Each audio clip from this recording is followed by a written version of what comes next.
Welcome to the Stronger Together podcast brought to you by Sandpoint Strength and Conditioning. I'm your coach, Kenny Marquardt, and I'm here with Josh Barclay. Uh, Josh joined, we were just talking about this beforehand. He was a January joiner 7 years ago. So he probably woke up with some wacky resolution and decided, I'm going to talk to that guy. No, not really. I don't know. Let's hear it from you, Josh. Well, I remember for sure. I walked in and I said, "I'm going to be one of those clichés. I'm gonna join in January, and it has nothing to do with, you know." But I think you were great. Like you were like, "I don't care. Yeah, no, all Like, right. like I just want people to join and come and check it out." Like, Yeah. I actually, now that you say that, I do remember that conversation, and this is a whole other topic, but I think that the shaming of January people has been a big detriment. Like I think there's this vibe or whatever. Like I've been reading in newspapers and stuff, or I'm not reading newspapers, the Wall Street Journal. It's like, oh well, the people in your gym are hating you because you're starting in January, and it was like, knock it off. Like, just try it. Let's keep people going. yeah, but you go to other gyms, and I remember I was at SWAC for just a little bit. My wife was there when we first moved to town, and you would go in December and there'd be nobody. Yeah, And you go in January and you couldn't get a machine. yeah, And that's what the industry is looking at, is like these people that are regulars notice that. yeah. But for our gym, your gym, you Our don't gym, yeah. you don't notice that. You don't notice like January 1, there's a whole bunch of people. Yeah. It's just the same people. It really is. I look at our attendance numbers pretty aggressively just to understand what's happening, and we kept the same attendance through December pretty much. Those last 2 weeks were a little bit spotty for sure, but Yeah. yeah, we've kept the same attendance through December and January. Yeah. I mean, December is a tricky month in Yeah. general for everybody. And, that's another thing that we talk about a lot, right? Is that, you've got all these things going on and you've got parties and commitments and that sort of thing. And so the gym becomes the thing that you don't do as much. Yeah. And you guys are really good at, reminding everybody like, hey, don't fall off. Yeah. Don't, stick around. But no, I remember like I came in and I was 39. I was 39. I was like, I was feeling that push towards 40, and I'd had this moment. I've been a mountain biker for a while, and I'd had this moment Father's Day, maybe that year or the year before, where I got invited on a ride and I shit the bed. Yeah. And like, it was demoralizing for me. Like I couldn't keep up. Yeah. And, at some point I was like, I got to do something else. And there were some people I was working with that were at the gym. I was like, this seems like a cool place. And I'd heard about CrossFit, and it's like, I don't know, you hear all the good about CrossFit, and then you also hear the about CrossFit. Very polarizing for sure. Very polarizing. My wife's like, I don't want you to do it. You're going to get hurt. She knew me. She knows me. I mean, they're smarter than us, as much as we don't want to admit it. yeah. Yeah. But it seemed interesting. I've never been much of a gym person. Yeah. It's not my thing. But this seemed like I wanted to give it a chance. And so, you guys brought me in and we did the foundations. I think, yeah, Tennille did my foundations. Oh, really? I thought you and I did. You did a couple. Okay. But I remember Tennille did a couple, because I remember afterwards going, holy crap, there's no way I'm keeping up with people in this gym. Good. That's a good trial by fire intro. Yeah. Well, you have there's some great athletes at our gym. Yeah. Yeah. I remember ours because you and I nerded out on stuff together. Like you had a conceptual knowledge of fitness, and I don't know. I think we were both listening to similar podcasts, and so I think we had some really fun conversations that we connected with right away. Yeah. Like, oh, cool. Like this is not, I don't know. These aren't necessarily the normal conversations I had. So I remember, kind of kicking off that on the right foot together. So yeah, it's fun. I do too. I do too. All of those things that you just said, and the vibe of, it's just easy. Yeah, for sure. I wouldn't classify you as like a cynic necessarily, but I think you like to understand the whys, and that was fun. Like I think I personally enjoy that stuff because I can be like, oh, cool, like because I thought about this. Because sometimes it can be annoying, right? Like, well, why are we doing it this way? And then challenge you guys and the coaches to like, give me a reason. Yeah. Yeah. I think it's only annoying if you don't have the answer. Like, I think that other, you know what I mean? Like, if you don't have the answer, then it's really, I think people get flustered because that's, and then in this industry, especially around CrossFit, like there's a lot of stuff that I don't think really belongs. Yeah. And I think people get flustered when they don't know why. Yeah. They can't say why we're doing this or they don't understand. Yeah. But if you do, like I try to, it's fun. I really enjoy it. And I think our coaches are on that same path these days now too. So yeah, I think so. You also remember that at the time I started, I was still traveling to North Dakota. And so I was doing this kind of hybrid thing where I'd follow the programming and when I was in town, I'd come to the gym and then I'd go to North Dakota for 2 weeks at a time and go to a gym out there that they didn't have anything like what you guys were doing. And so go to a regular, I don't know, what do you call that? Glow gym's kind of the term. Yeah, exactly. And try to do the workouts. And so I'm brand new and I'm like, you're putting the workouts up. It's probably on Facebook at that time. It might have been on Facebook at that time. And I'm having to Google what's an EMOM? This new language I've got to learn. So you're in class and you're trying to understand this stuff. And then I'm compounding it, like going 800 miles away and trying to do something. And remember there was a guy at that gym that was similar to me that worked in the oil field that was traveling, and he'd come in with this duffel bag and he had a couple of 25-pound bumper plates that he traveled with. Nice. So that he could do a few things. And I remember pulling him aside and say, hey, can you give me a hand? And he was really great. Like, would fill me in on the things that I had questions about and no judgment. And he was just following like the CrossFit of the day workout that they would post back in the day. And, which I think at the time our workouts were probably similar. You were programming, I know. Because this was right at the tail end of the RX scale, kind of couple of years there when I started. The main site workouts, I actually had this conversation earlier today with another podcast I'm doing, and the main site workouts were very, they're actually really not limited, but they would do like either a long Metcon, they do a short Metcon, or they would do strength. Like it was one thing every day, which that's a whole other long conversation, but that can be really beneficial in terms of intense. Like if you try hard on it, like there'd be like a 5x5 back squat, like that would be the whole day. That would be the workout. But if you do that hard, like you need to put the intentionality behind it, it can be effective. It just depends on the person and their interpretation of that and their capacities for that to actually be a good workout, et cetera. So anyways, that's a main site thing was interesting for a while for a lot of people. That's how I got started. In fact, I remember there was one, it was run 10 miles and do 100 burpees or something. Like that was a main site workout. Like a minute.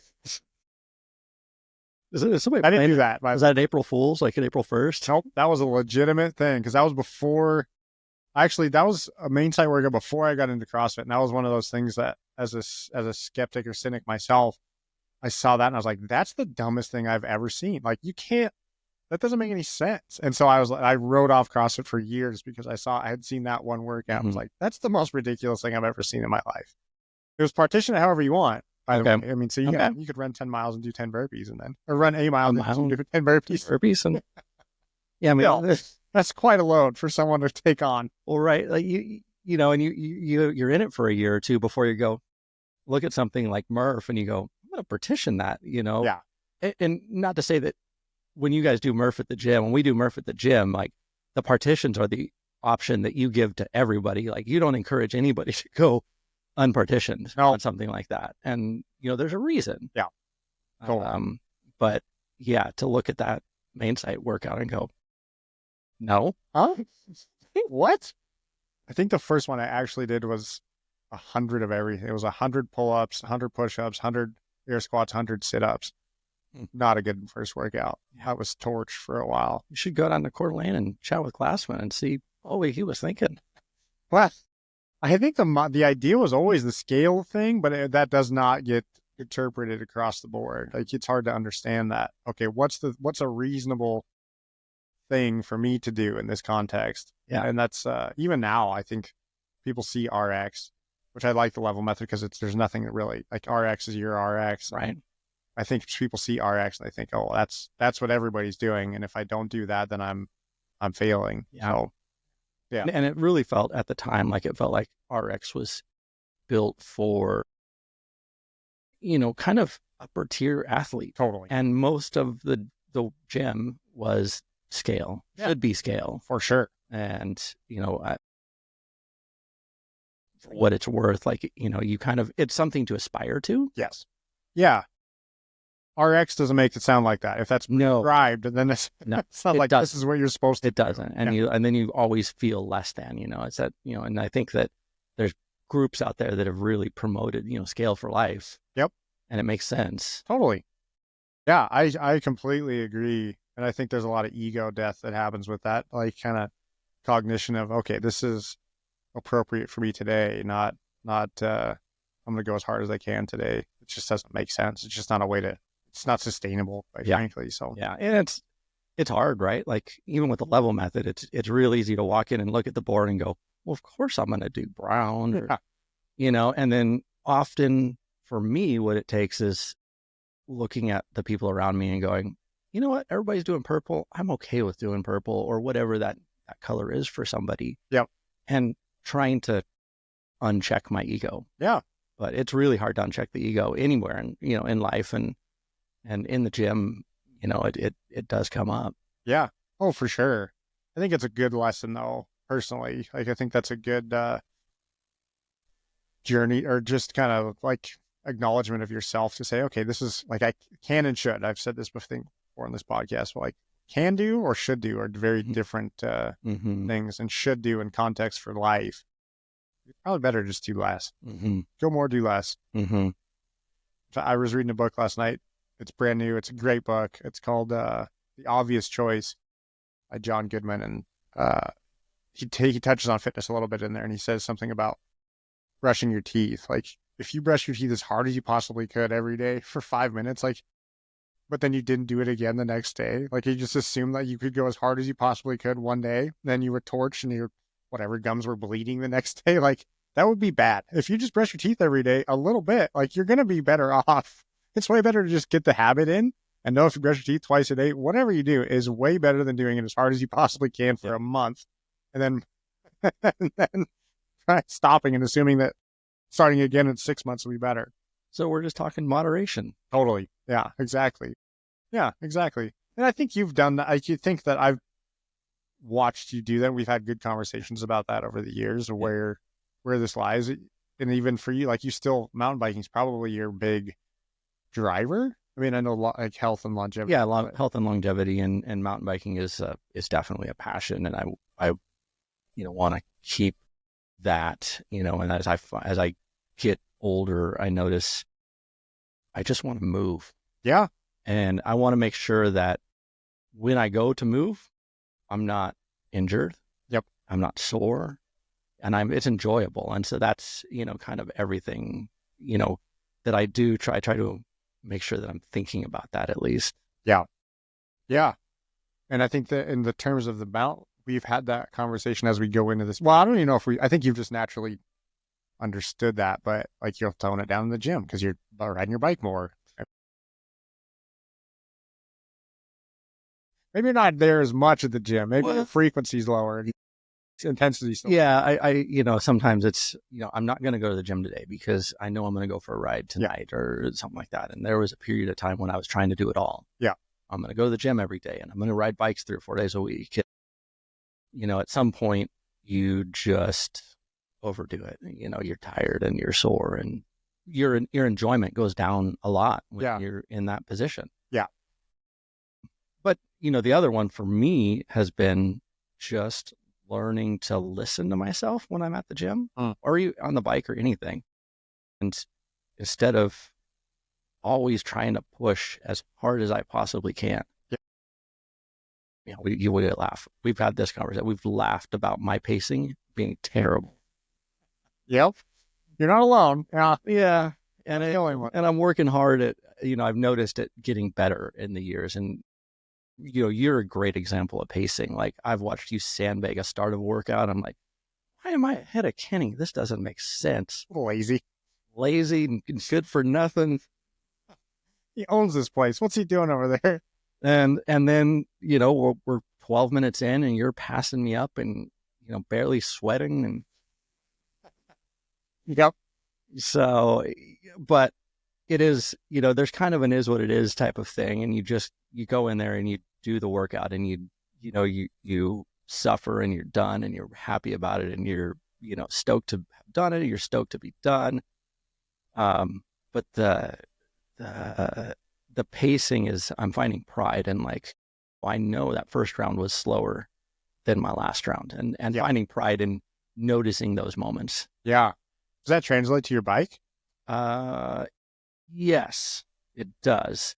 But it's more on the bike. It's more like having acceptance of, I'm going to fall off the back of this today. I don't have it today. Like, my legs are pumped up. I'm breathing way too hard. My heart's up. I'm going to fall off the back. I'll catch up with everybody at the top and being okay with that. Yeah. Instead of always having to hang on the back or always having to be in the lead. Yeah. And that's the other aspect is, like, if you're always trying to be in the lead, whether, especially if you're going downhill, like, at some point you're going to write a check that you may not be able to cash. Totally. And then you're injured. And then, you've lost all of that ground that you've made up. And so, my main riding buddy, this year we've been joking that it's not going to be about getting faster. It's not going to be about, always kind of pushing.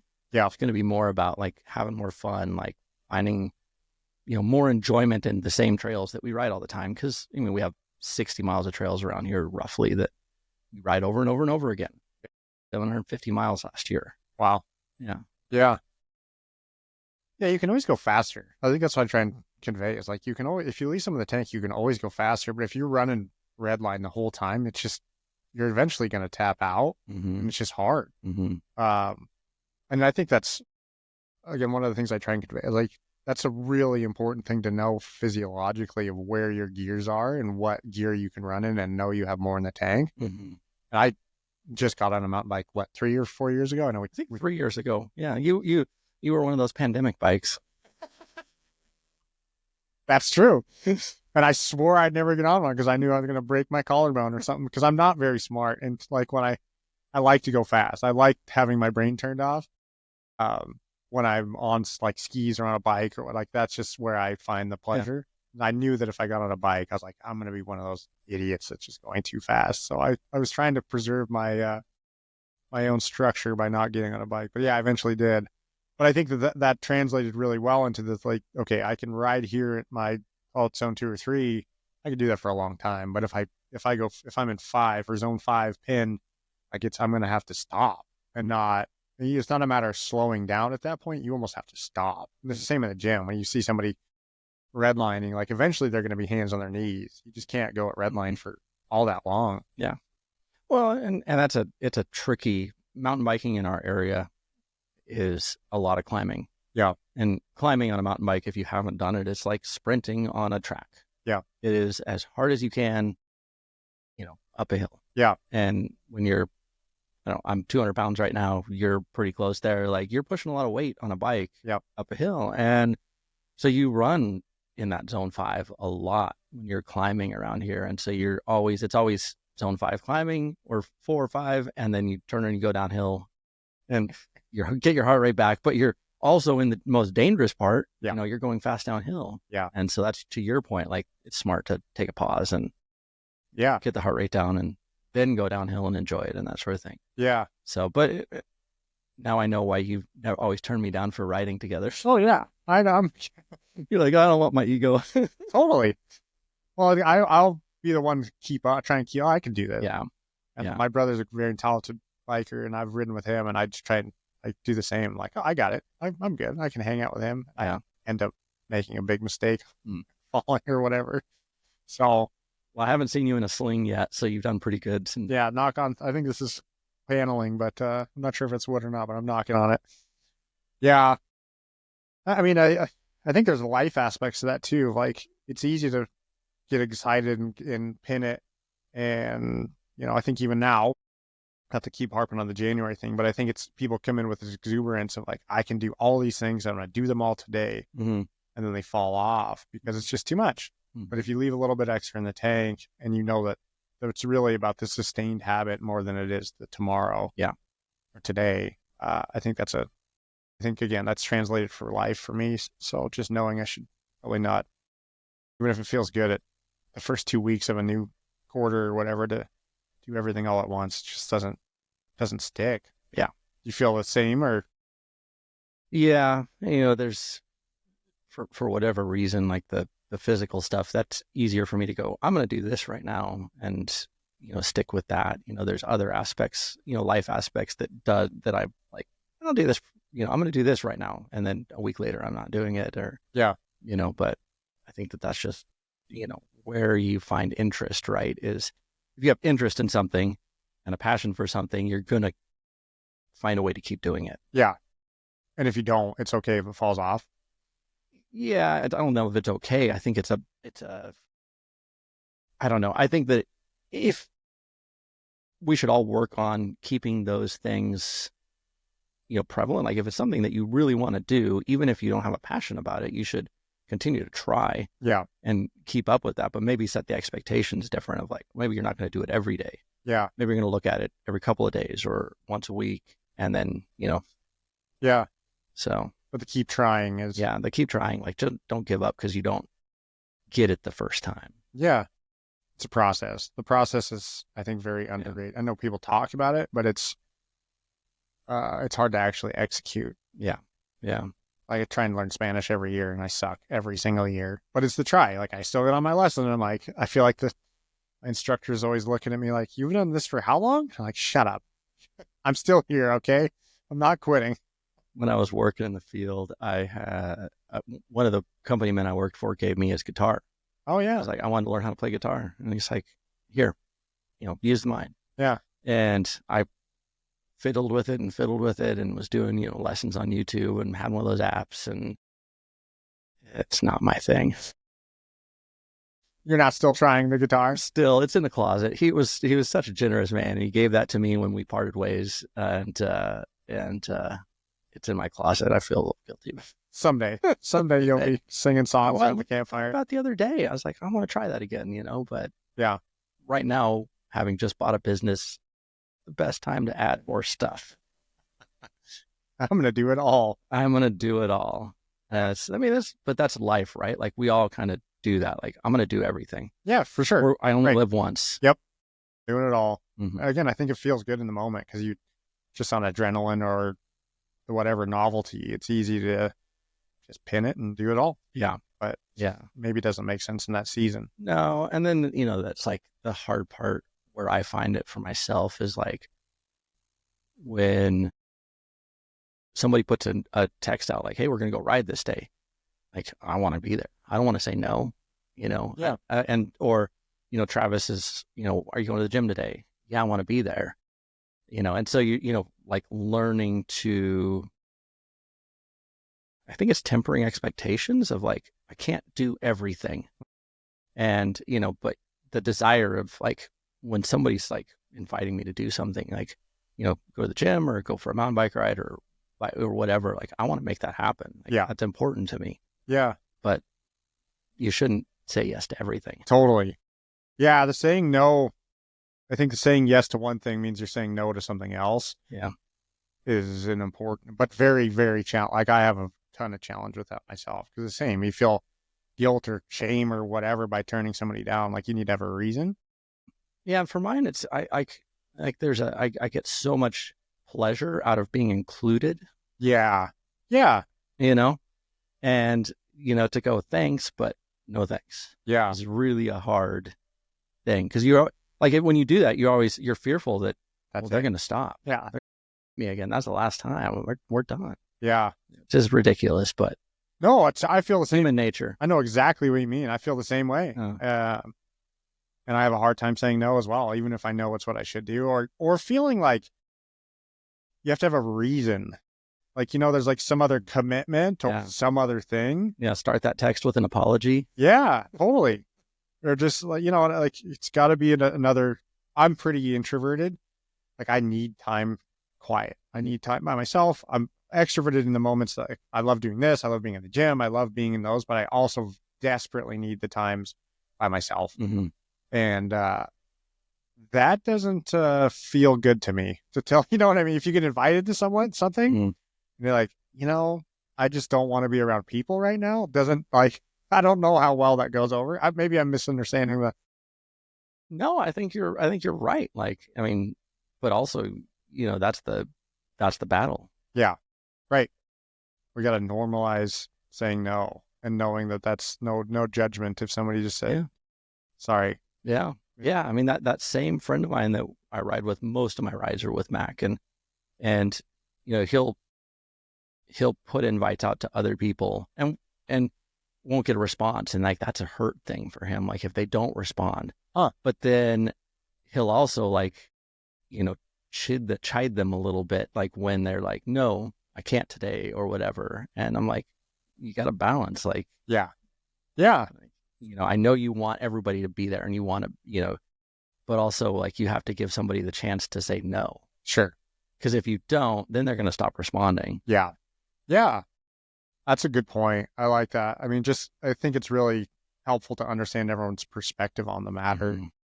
because some people get jacked by, again, the opposite of me. Like they love being around other people and that's fun for them. Yeah.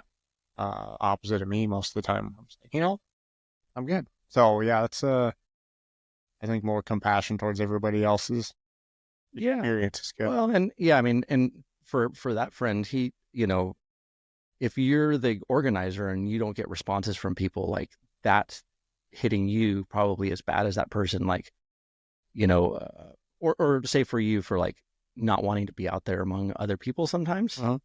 For him, like putting it out there and not getting a response, hits just as hard. Like there's something in his past that he's like, you know, overcoming with that. Yeah, the hurts on this. Everyone's feeling it Yeah. rather than having the open conversation about What's whatever. really going on. Yeah, Yeah. interesting. It's good. Again, it's just good to hear and know, and I don't think people should feel bad, right? Like I think there's a lot of shame. No, Period. no. Yeah. Don't feel shame about saying no. Yeah, or that people don't respond to your invites. Like there's no shame there necessarily. Like if maybe that's I don't know if that's what he's feeling. Yeah. I mean, I don't think, it's not shame, but it's just, it's hurt. Like, why wouldn't they respond? Yeah, I keep putting this out there. They never respond. Why am I going to, but you flip that around, right? And if you're the person that doesn't get invited to stuff, yeah, and then you're like, well, what's wrong with me? I never get invited to stuff. yeah. And so you have hurt and shame about that. And, we all just live in this giant hurt and shame cycle, right? Dude, that's so true. That's I was at a meetup in Georgia. The great snowstorm of Atlanta, Georgia, and that was like we had a 90-minute presentation on like shame and guilt, and yeah, and it's just like one of the biggest takeaways was not saying should. Like should kind of is framed in shame and guilt about Yeah. I should have or I should be. Yeah. Well, no, you're not, and that's okay. Yeah. Or you didn't, or whatever. And so I think like should kind of passes judgment on a decision or behavior, Mhm. probably unwarranted. For sure. So For sure. Yeah. We shouldn't should people to death. you should not say should. I should not say should. Great. This is. Have we made any breakthroughs here? I think we've made a lot of breakthroughs, and we're not alone. That's the biggest takeaway I've had from any of my like writings in this podcast is people saying like, "Oh, I'm glad to hear I'm not alone." Yeah. That's my Yeah. favorite part of this Yeah. whole thing. So Yeah, I mean, we're all, walking through life with all this baggage from our childhood and, growing up, and you're like, you don't know what somebody else is carrying. Yeah. When you interact with them and, just trying to have some compassion about where they might be. yeah, And, it's tough because you also don't know, like you could just be having a normal day. Yep. And you're playful and joking around but you don't know how that's going to be taken in the moment oh yeah, by somebody else. yep, yeah, for sure. That was another takeaway from the presentation I was just sitting through was asking yourself, are you responding to the now, or are you responding to the everything else that's transpired to that may have been front loaded on this thing? Mm-hmm. And the example, so this was a group of entrepreneurs, and I think we all have shared, and it's not just entrepreneurs, but I think high achievers or people that have a lot going on. We have a lot going on, to repeat that, but when you come home and your kid says something or they do something and you react in a way that's and I'm very guilty of this, like kind of flying off the handle, to something that there was no warrant to that at all. My reaction, it was because my thermometer was set to the peak from all the things that had happened throughout the day. And unfortunately, other relationships can sometimes be at the mercy of that. But wondering whether or not I'm responding to this appropriately. Yeah. Like just in hindsight or in the moment to take a deep breath and be like, is this real? Or is this something that I'm, responding to from before? Well, I think that, in that vein, like we all can, give ourselves some grace. Like we're not going to handle everything perfectly every time. Yep. But being able to, if we give ourselves grace, then we can uncheck our ego. Yeah. And you can go back in and go, you know what, bud? Yeah. I didn't handle that well. Yeah. Let's start over. As soon as your ego checks in, like, no, I'm right. And you're wrong. And we're going to fight about it. Yep. Nobody gets anywhere. No. Feels good sometimes. Oh boy. I mean, it's sometimes it's just like, you're not, you shouldn't, but it just feels good to pick that scab. Like, yeah. Well, and I'm a conflict avoider, except for I'll argue. Yeah. And so like if the conflict gets too emotional or too big, I'm like, I'm done. I'm check out, like too much. But if it's an argument about being right or wrong about something ridiculous, like, let's go. We're gonna take this to the death. Yeah, Katie hates it. Yeah, and same. And Garrison both same. But like you said, I think that the ability to debrief on it and come to and I've had many conversations with Garrison, and he's done the same. I'm really glad to say that we've developed the relationship that like it's okay to debrief, to come back down and say, hey, look, like that was not fair or that wasn't whatever. And know that, I'm not going to get it perfect. I'm going to try and do better next time. But to have that conversation post-mortem is, I think, very helpful. Yeah. So, yeah. And, the antithesis, I think that's the right word.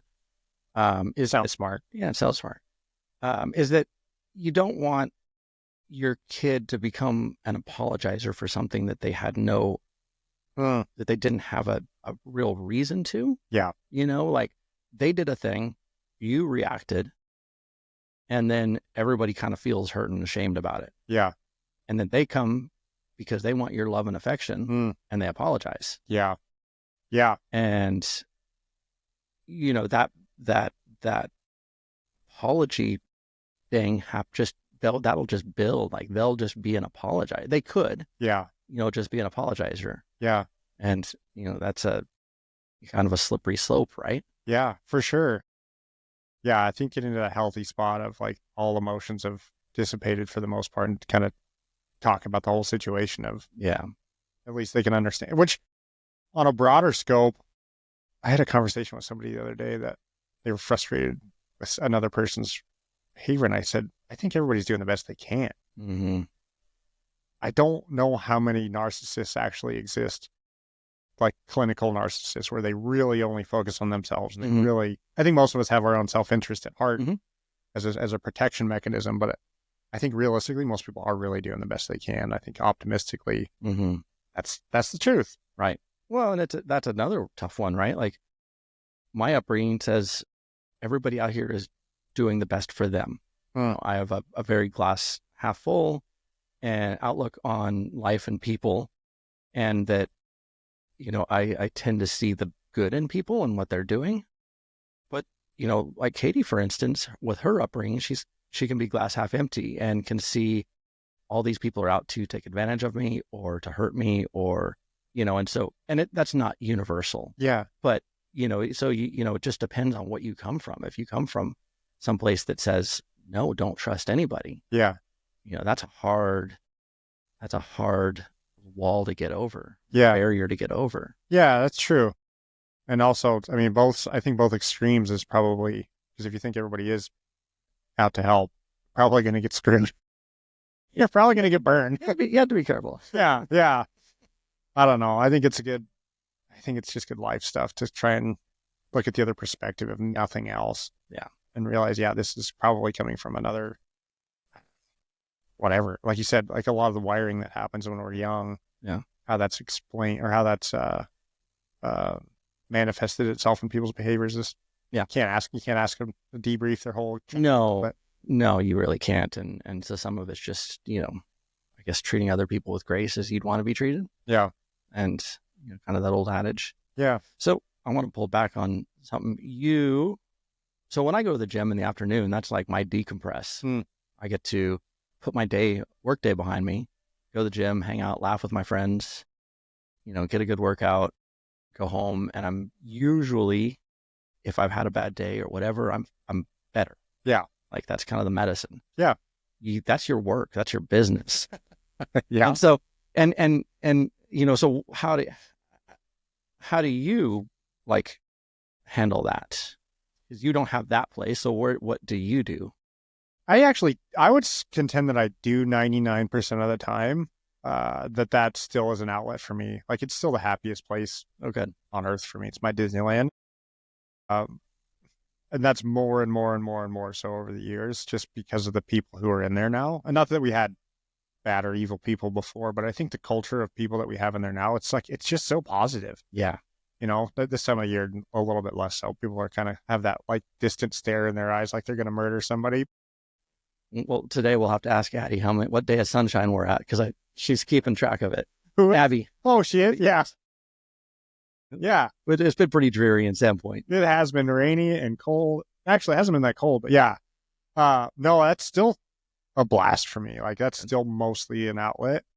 The few times that something gets presented to me, like that is a work related thing, like, there's always, not always, but there's gripes and drama or whatever. Mm-hmm. And again, I think we have far less of that than we have ever. Like this is the best we've ever been, in my opinion. And our staff is phenomenal. Like it gets handled really, really, really well. Yeah. So for the vast majority of it, it's still a great outlet and happy place for me. Good. But yeah, in those couple times that it's not, I just gotta deal with it. Yeah. And that's okay. Yeah. Yeah. It's still pretty good balance for me. So good. Yeah.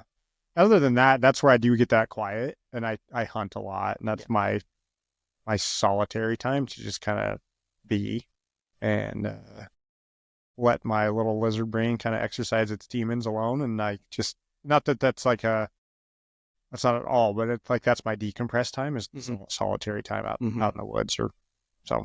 Yeah. It's really one of the few places where you can really unplug. Yeah. And, and it's I don't know, for people that don't hunt, it's an interesting thing, right? Like your mind can be going, but you're so hyper focused on everything that's around you. Yeah. That you don't get to go deep into anything. Yes, totally. It's a weird form of meditation. Mm-hmm.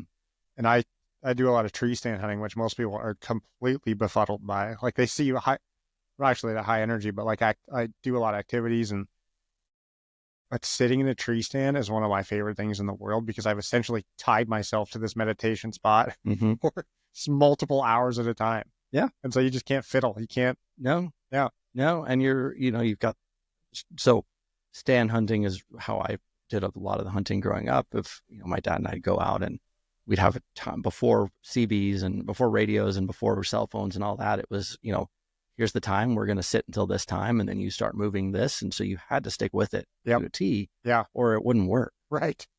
And, so you're sitting there 2 hours with your back against a tree or on a stump or something. And that, find stillness in the cold, and it kind of miserable sometimes. Yep. It takes a lot. And I can see it as a meditation for sure. Yeah. But there's so much joy in watching the sun come up through the trees, or, Yep. The squirrel that forgets you're there and, comes right up to you, or whatever it is. Totally. Birds, wind, like you just start noticing little things, and it takes a minute. I find that like getting in there and doing the thing, climbing up, making sure you don't die by paying close attention and strapping yourself in. Like there's a tone down of that adrenaline and calm that takes some time. It usually takes 15 or 20 minutes to sit and just be still, which is not unlike a meditation practice. Like if in the times I spent meditating, that first couple minutes, like, what am I doing here? Like, this is nuts. I got 9 million things to do. I got to this, I got to that. But after you can settle in, that's when like the magic happens. Mm-hmm. I start to pick up little things. You start to notice little rustlings or whatever else, and it's good. Yeah. Yeah. I like it. Yeah. So in terms of, I do want to talk. So Ethan's grown up kind of in the gym. Yeah. And that's been pretty sweet. Yeah, it has. So is he passing you yet? It's certain things for sure. I mean, he's taller than me. He is tall. Yes. Arguably better looking than me. No, he's it's been really fun. Yeah. I don't remember when exactly he started at the gym, but it was like pulling teeth to get him in there. He has a lot of anxiety, social anxiety about new places and new experiences. And the gym, even though I was there and had all these friends there, and I think Katie was there at the time when he started too, he had so much anxiety about going into this new place with new people. And, it was really tough for him to get in there. Yeah. But it's been really neat to watch him. And so when he comes home from school, he's at University of Idaho right now. Yeah. He's a freshman. And when he comes home, like to come and do workouts with me and, or jump into a class, or Nick invites him to come and join the teens class. Cause the teens love having those guys back. Yeah. Like they look up to the older kids that have older kids anymore even. Right. These graduates of your program essentially that have gone on to college and, they really look up to those guys. Yeah. So it's pretty neat. It's way cool. I love seeing him come in. Like I don't know when he started either, but it must have been 6 or 7 years ago. Probably. I think it was somewhere in there, like maybe junior high kind of time frame. Because it was right around Nick starting. Got it. At the teens group. Yep. Okay. So probably 6. Yeah, that's probably about right. 6 years ago or so. Yeah. But to see it's weird because it's like I don't run the program. Nick's way closer to these kids than I am, but like I've seen them come in for years and years and years, and all of a sudden they're driving. Wait a minute, they're not supposed to be driving. Like, what? Who gave them the keys? Like, oh wait, I guess they're that old. And then they go off to school, and then they come back from school, and they're bigger and stronger and more adults, and it's just a bizarre, but very cool experience. And that's got to be a neat aspect of being a public facing business owner like yours, is like, to see this growth in everybody and in the community. And so for me it's been fun to have him do stuff. We've done the Open together now like 4 years, and like to encourage him to push himself and it's fun. He walks with a confidence now.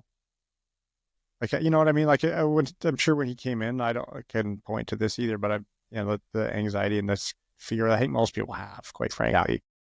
But he walks in, stands tall, comes in confident, he's chatting with adults. Like, it's cool. Yeah. And I'm sure that would have happened with, with or without the gym, but to see him do that in a place that was previously scary, it's freaking cool. Yeah, absolutely.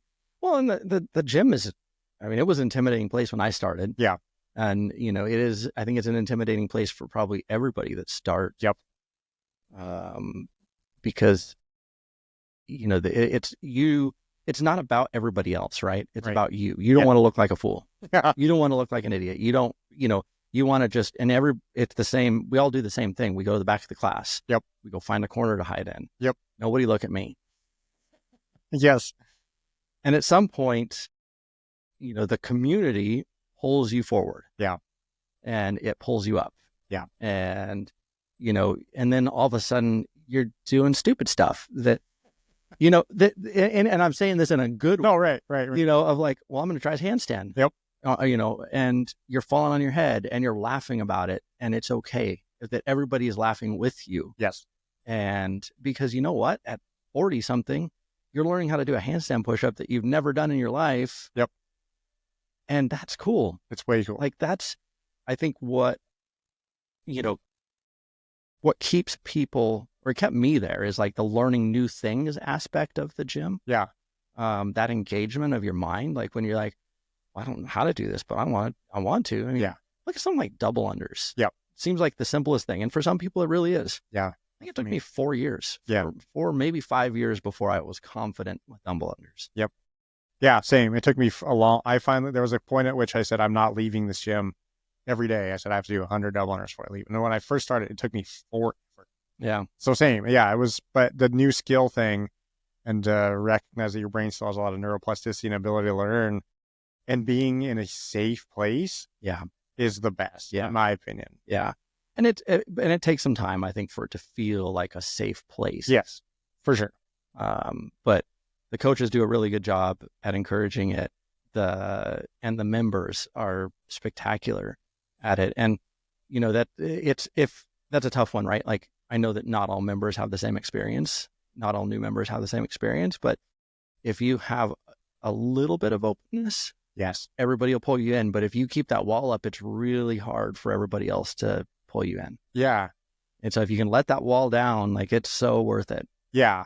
All the stuff that you said, the fear and the anxiety and the worrying about other people, is all an internal thing. Mm-hmm. I don't think that that's manifested at all externally. Nobody's judging, period. And if they are, they're just happy that they're not, you know what I mean? Like, it's not a judgment thing. It's more of in fact, I see this a lot in we do partner workouts. Everybody's always apologizing. Like, I don't want to be there because I'm the slowest person. I said, no, you understand. Like, people love a slower partner. That's like their favorite thing in the world. So I don't think Tim loves a slower partner. Yeah, well, Tim's an outlier. Tim's a weirdo, and he knows that. No, you're right. Like, everybody wants the slower partner because then you get a little bit more rest and you can go a little harder and it feels good. Yeah. And that is the tough one. Like, if you're on the outside and you're looking in and you see people laughing, like something happened, and, see people laughing, like, there is 100% no judgment in whatever is being laughed at there. Yep. Like, it's a like bonding moment. Totally. Yeah. Laughing with you, not at you, for sure. Yeah. And I think that what was I going to say? I forgot, but it was more along the lines of how everybody knows how that feels. Everybody knows how it feels to be scared when you come in. Yeah. So they're very accepting, knowing that, like, to cross that threshold, it's hard. Like, it's just, they know what it's like to walk in a strange, scary place for the first time. And so they're usually extremely welcoming. Like you said, if you allow that, if you show up with a smile, like, oh my gosh, you will be welcome with open arms. And even if you don't, you'll still be welcome with open arms. But that's the best. If you can just have that attitude of like, whatever, I'm just here. Like, it'll be fun. For sure. And you can still have that, if you consistently go to one time slot, you go to a different time slot and you don't know anybody in that class. Like, they don't know if you've been there for 2 weeks or 2 months or 2 years. Yep.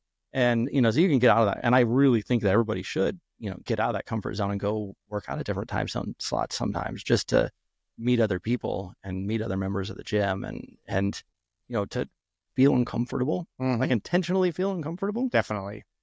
I think so. I think you're right.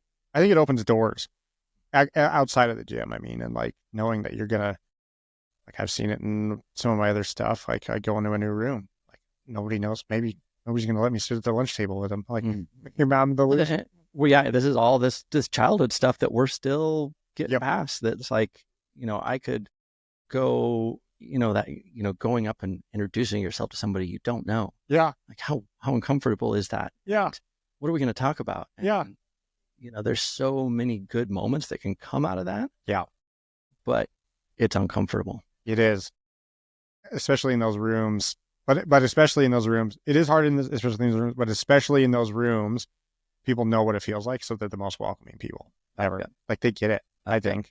Yeah. But I get it. I mean, even I went to another gym in Atlanta, and there was a little bit of like, what is this going to be like? Like, it's just like, it's very small, but I can feel a little bit of apprehension. Yeah. What's this experience? It was it's called Metabolic. It's a new fitness fad.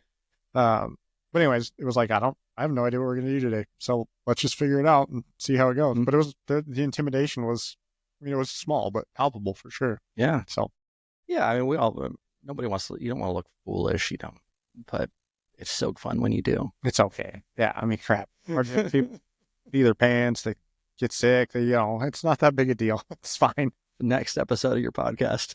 In your pants. Embarrassing moments. Top 10. It's the most embarrassing moment in the gym. Oh boy. Yeah. Yeah, we've all had a few of those. Yeah. Definitely given myself a black eye, but I've definitely bled from doing silly stuff at the gym. Yep. I know you have. Oh yeah. Were you there in that class that day Which one? when I hit my head with the barbell? No, but you made sure you posted on social media so everybody sees that. Look, even I do this. I'm an idiot. In fact, there's a picture of me and Jen at the festival, and it's like we're dressed nice and for standpoints, most regal event. Oh yeah. And I had my little like thing right in the middle of my forehead. And it's like, God, what an idiot. But whatever. Even the guy that's doing this forever still gets those. Still happens, right? Right. Well, sweet man. Let's wrap this up. I'm sure you got plenty to do as a new business owner. Thanks. Yeah. Yeah, this has been fun. Yeah, good. I'm glad. We'll do it again. Yeah. Thanks for being a part of this. Yeah, thank you. All right, man. See you.